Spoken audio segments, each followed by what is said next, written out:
He built a fortune on silence. Now someone is making noise, and it's coming from the past he thought was buried forever. The house didn't belong on that street.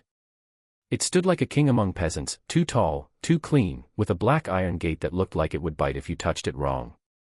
The rest of the neighborhood sagged, tired porches, weeds breaking through cracked sidewalks, dogs barking behind chain links. But this house, Dominic Raye's house, had a lawn so green it looked fake. It was his second home, the one he never talked about, not even to the journalists who scribbled down his secrets in glossy magazines. Dominic had made his first million at 31. Not from luck or some tech startup, but from deals he wouldn't explain. Real estate, he'd say. I know how to flip. But nobody ever saw him at open houses or zoning meetings. He didn't dress like a real estate guy either, more like a funeral director with a fondness for watches that could feed a family for a year. He was 42 now. Sharper jawline than in his younger photos, more lines around the eyes. Not from laughter. The men barely smiled unless money was involved. On paper, he was perfect. Divorced, no kids, but generous to a fault, charity galas, scholarships, even paid for a cancer treatment wing in his hometown's hospital. But you could feel it, even through the screen, he was a man holding something back. Like his wealth had a shadow attached. The call came on a Thursday. Not his assistant's line, not the one his lawyers had. A burner phone he kept in a box labeled winter clothes at the back of his unused walk-in closet. It rang twice. He didn't answer. Then it buzzed once. A text. You said it was buried. It's not. He stood there, staring at the screen. For a long time. Like time itself had slowed down around him. He didn't panic. Not outwardly. Just placed the phone back in the box, closed the lid, and walked to the liquor cabinet.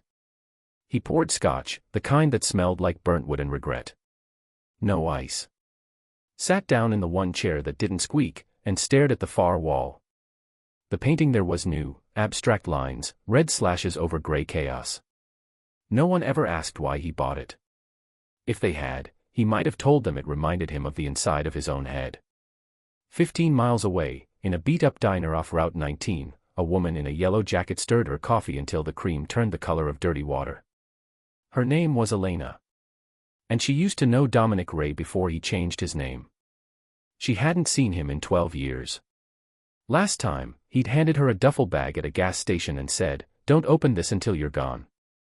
And don't ever call me again." She hadn't. Not until last week. And only because she saw something she never should have. A face in a news article. Smiling next to Dominic at some charity gala in Chicago. That man should have been dead. Elena took a bite of toast she couldn't taste and pulled out a folded paper from her coat. On it, a photo, faded and torn, of 5 teenagers standing in a cornfield. The date on the back, July 17, 2001. She stared at the boy in the middle. Dominic, before the suits, before the house, before the name change. Back when he still believed you could outrun what you did.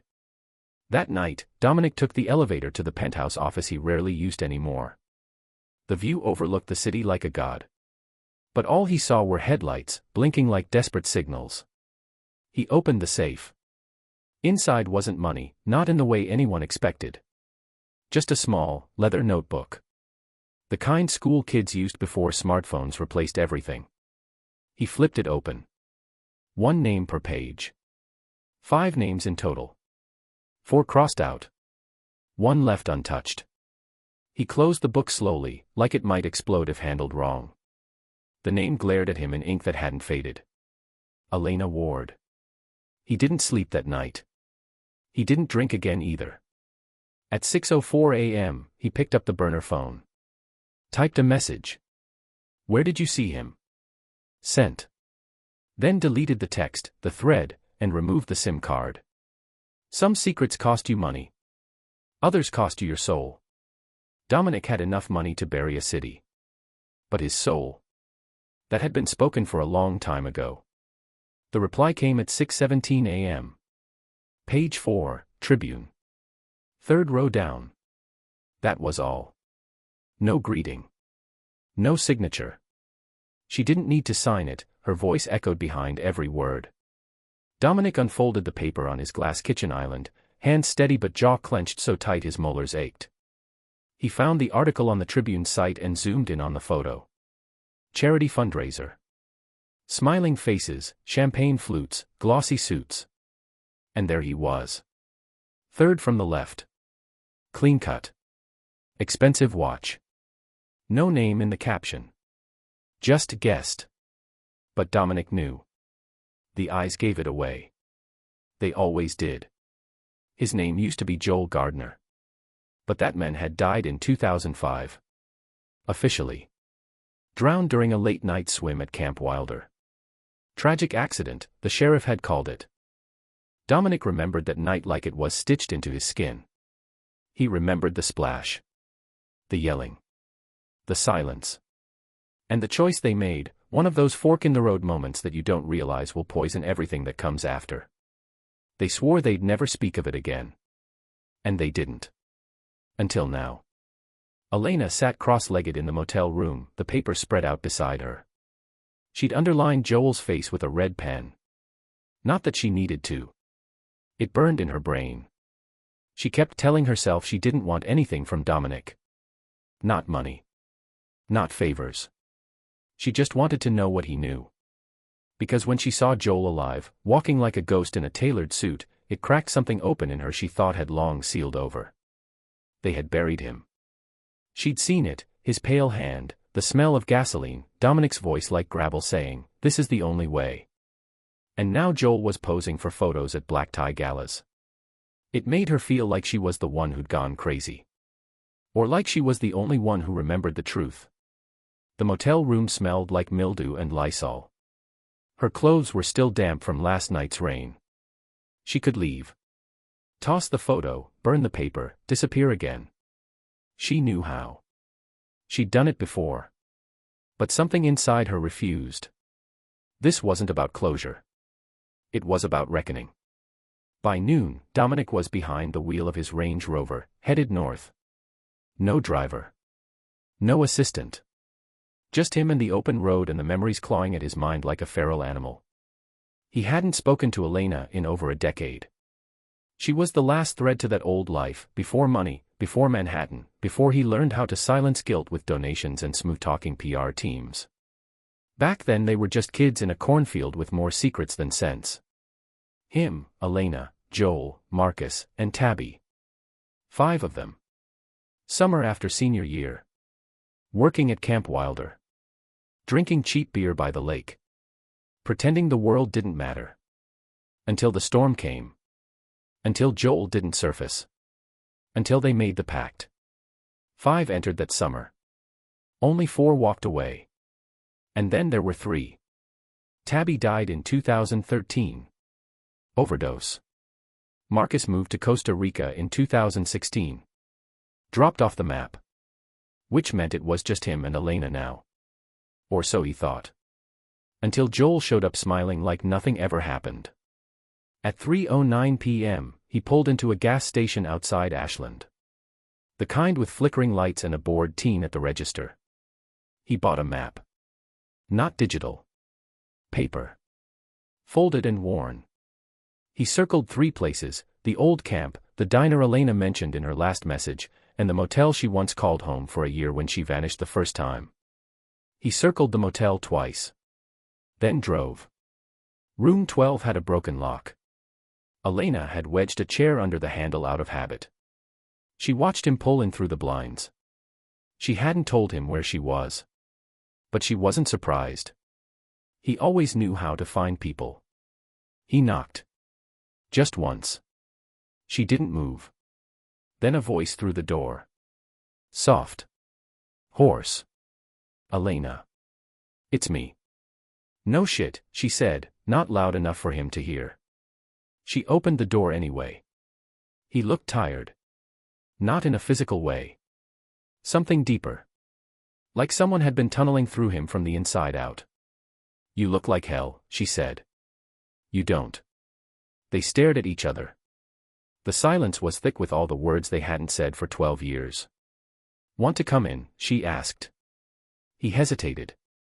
Then stepped inside. The air between them was fragile. He didn't sit. Just stood by the window, arms folded, eyes scanning the room like he expected to be ambushed. "Where did you see him?" he asked. She didn't answer right away. Instead, she pulled out the old photo. The 5 of them. That day in the cornfield. When everything still felt like it would last forever. "I saw him in Chicago. Last week. At that fundraiser you threw for the kids' hospital." He flinched slightly at that. "You think he's trying to expose us?" he asked. "No," she said. "I think he's playing a longer game." Dominic looked at her for a long moment. Then said the one thing she hadn't expected. "I never told you the whole truth about that night." The room went still. "Then start talking," she said. And he did. But not everything. Not yet. Dominic sat on the edge of the bed, hands clasped so tightly the veins in his arms bulged. His watch glinted under the cheap motel lamp, an Omega, custom engraved. It looked ridiculous in that room, like a king wearing a crown at a gas station. Elena leaned against the doorframe, arms crossed, eyes narrowing as she waited. "There was a deal," Dominic said. "After Joel, after that night. We agreed to bury it, right? But someone didn't stick to the script." Her brow furrowed. "You think one of us talked?" "No. I think someone listened." He reached into his coat and pulled out a folded sheet of paper, yellowed at the edges. He slid it across the bed. Elena picked it up slowly, her fingers trembling. It was a letter. Postmarked 2007. Addressed to Dr. No return name. But she knew the handwriting. "Tabby," she whispered.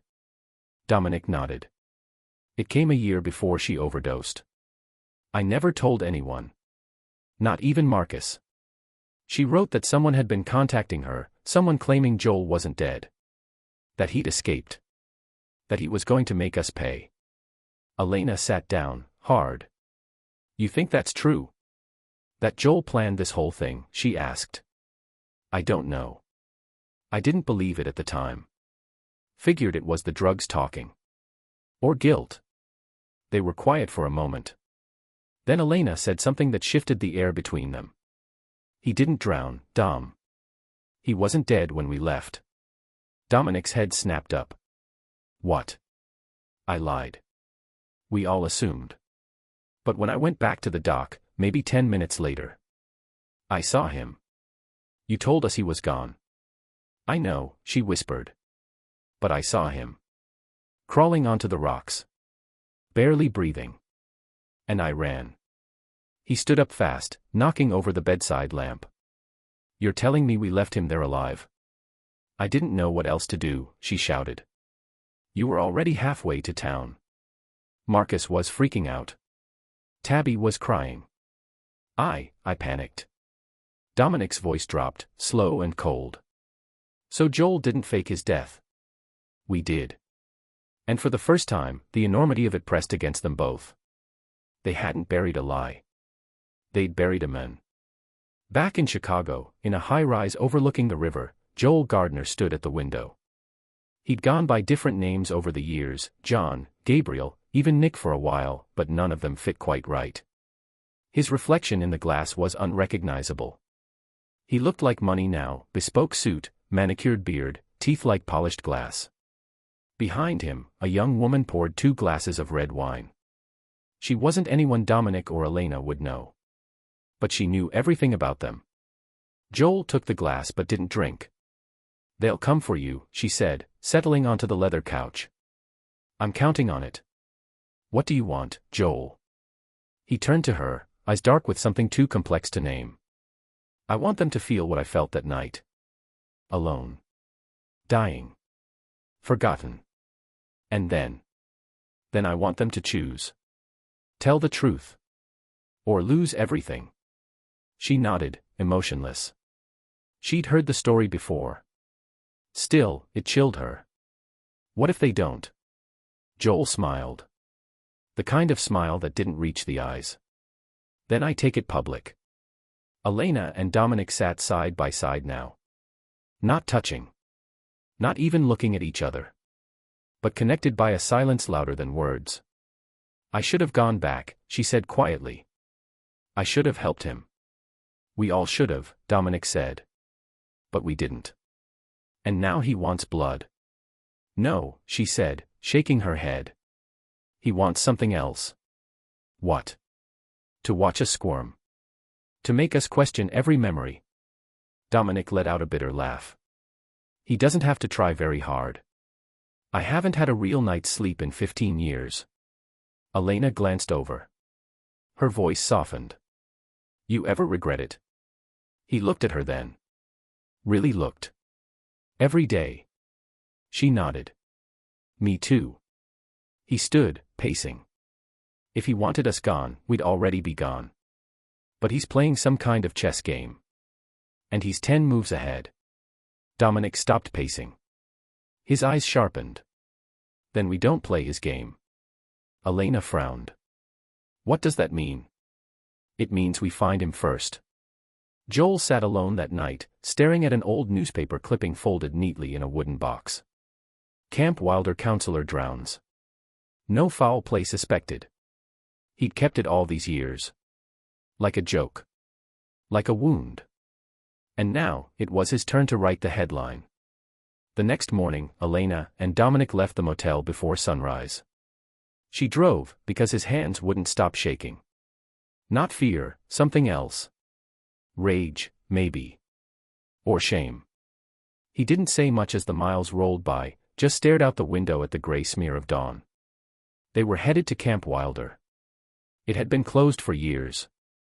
Overgrown, boarded up. But that wasn't why they were going.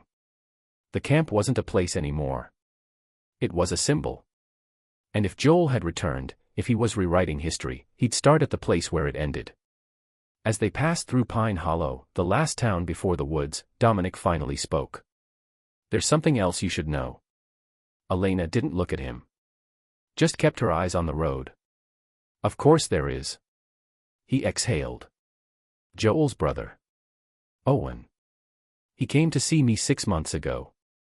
Elena jerked the wheel slightly. What? Out of nowhere. Showed up at my office. Said he was working on a documentary about missing persons. He wanted to interview me. Said I was the last person to see Joel alive. And I paid him off. 50 grand and a non-disclosure. Told him it was a fishing trip gone wrong. He bought it. Or pretended to. Dominic nodded. Yeah. Or that. They drove the next hour in silence. Camp Wilder hadn't changed much. The sign was still there, tilted like a drunk's hat, the paint faded to a ghost of green. They parked on the gravel road and walked the rest of the way in.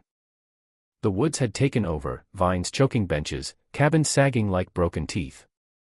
But the dock was still there. That cursed strip of wood stretching out into the lake like a finger pointing at the past. Elena stopped a few feet away. Feels smaller now, she whispered. Dominic stood beside her. Everything does. They approached the water. It was still, glassy, too quiet. The air thick with the memory of screams that never happened. Do you think he ever really left? She asked. No, Dominic said. I think part of him drowned, and the rest stayed to haunt us. They found the boathouse unlocked. Inside, dust and mildew. And something new. A photo pinned to the wall. The 5 of them. Same cornfield photo. Except now, someone had drawn red XS over Tabby and Marcus. And a line through Dominic's eyes. Below it, a single word in Sharpie. Soon. Elena stepped back. He's here. Dominic stared at the photo, jaw clenched. No. He wants us to think he's here. This is bait. For what? Before he could answer, his phone buzzed. Unknown number. A video message. He opened it. Joel, standing in Dominic's office in Manhattan. Wearing his suit. Drinking from his scotch. Looking straight into the camera. Nice view, Joel said. Bit cold, though. You really should update the security system. He smiled. Oh, and Dominic. Tick-tock. The video ended. Dominic's blood went cold. He's in my home. Back in Manhattan, Joel wandered the penthouse like he owned it. Because in a way, he did. He knew every inch of it. Not the layout, but the soul. The emptiness. The false perfection. He stood at the window, holding the same notebook Dominic had once pulled from the safe. He'd added something. A 6th page. No name. Just a question. What am I now? He didn't need an answer. This wasn't about revenge. It was about erasure. He didn't want Dominic ruined. He wanted him rewritten. To feel as invisible as Joel had been all those years. Elena and Dominic stood in the boathouse, breathing heavy, hearts out of rhythm. We go back, he said. To Manhattan, she asked.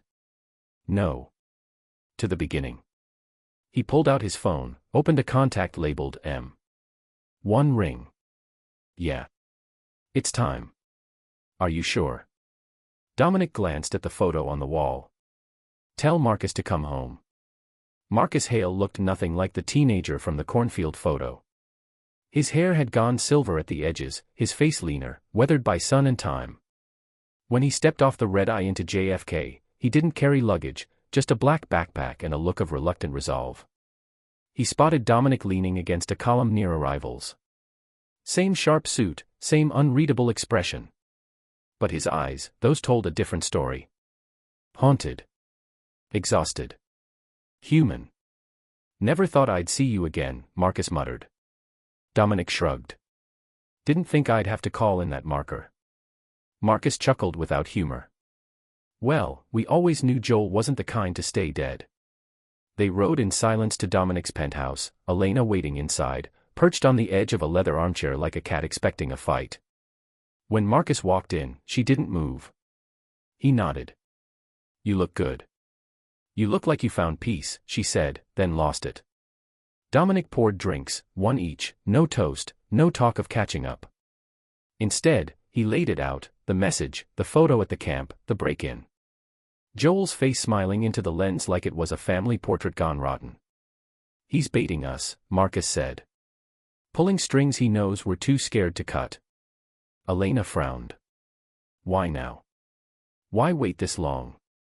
Dominic answered without looking up. Because he needed to become someone else first. Money. Access. Leverage. He's not a ghost anymore. He's a player. And what's his endgame? Dominic walked to the window, looked down at the city that had made him rich and broken in equal measure. He wants to destroy the lie. But not just by telling the truth. Elena leaned forward. Then how? By making the world want to listen. 2 days later, an envelope arrived at the New York Times. No return address. Just a flash drive inside. No note. The editor opened the files. Old video footage. Newspaper clippings. A copy of Tabby's letter. An image of the cornfield photo with a typed caption.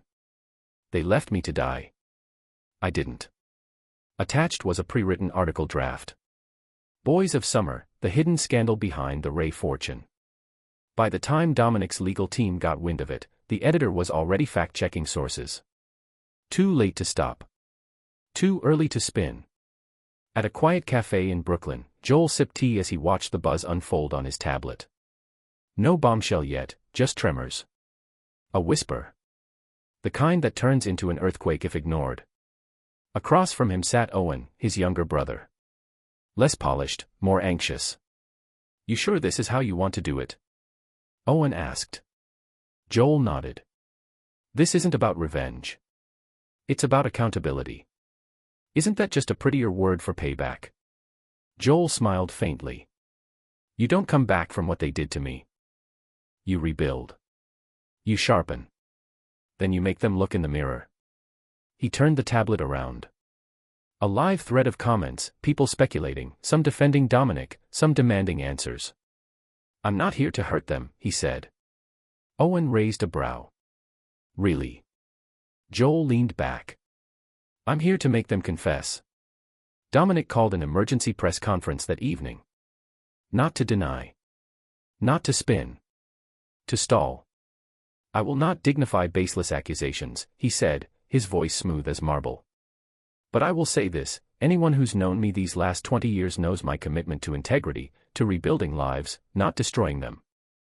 Elena watched from a hotel room, Marcus beside her. He's trying to control the narrative, Marcus muttered. He's trying to buy time, she corrected.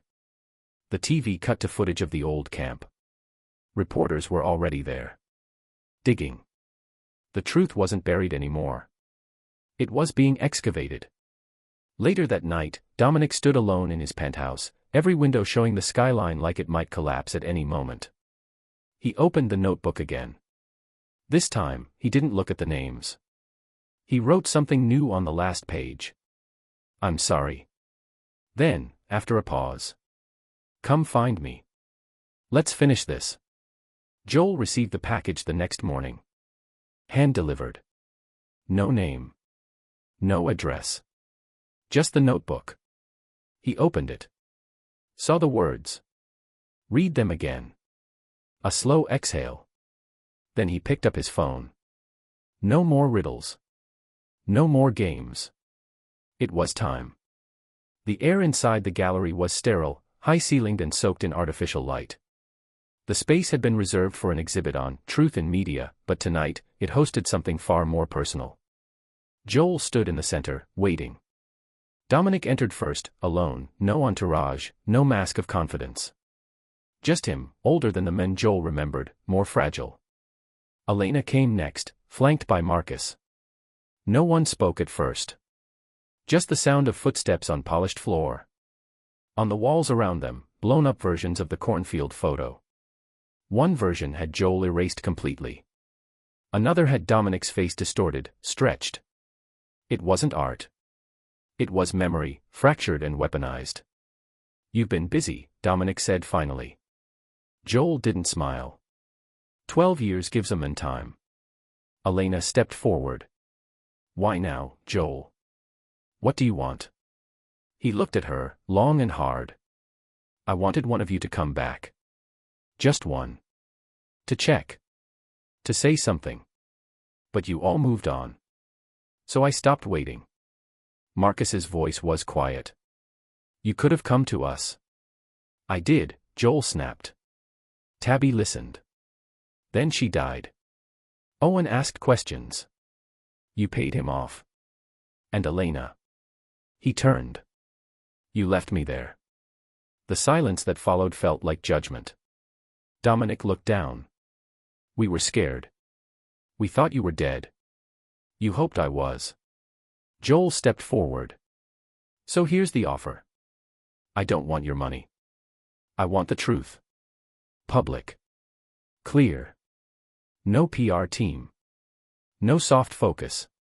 Dominic met his gaze. And if we do that? Joel exhaled. Then I disappear. For real this time. They met the press 2 days later. No lawyers. No scripts. Just a podium and 3 microphones. Dominic spoke first. His voice cracked once, then steadied. In 2001, we made a choice we thought would protect us. We were wrong. Joel Gardner didn't die. We left him behind, and we built our lives on a lie. He paused. Cameras clicked. The world tilted. Elena stepped up next. I told myself it was an accident. That the silence was mercy. But it was cowardice. Joel deserved better. We all did. Then Marcus. We were kids. But that doesn't excuse it. This is our reckoning. The footage went viral within hours. Shock turned to debate. Debate to outrage. Then, unexpectedly, something else. Forgiveness. Joel released one final statement. No interviews. No revenge exposé. Just a line. Sometimes the truth is the only peace you get. Months later, Dominic sold his company. Moved upstate. Smaller house, no gate. He taught financial literacy to teens. Elena wrote a memoir. Not about scandal. About survival. About choices. Marcus returned to Costa Rica, this time with a camera. He started filming real documentaries. And Joel. He disappeared again. Not in anger. In peace. His name faded from headlines. But for 3 people, it would never fade from memory. Because some riches buy houses, and others buy silence. But only truth sets you free.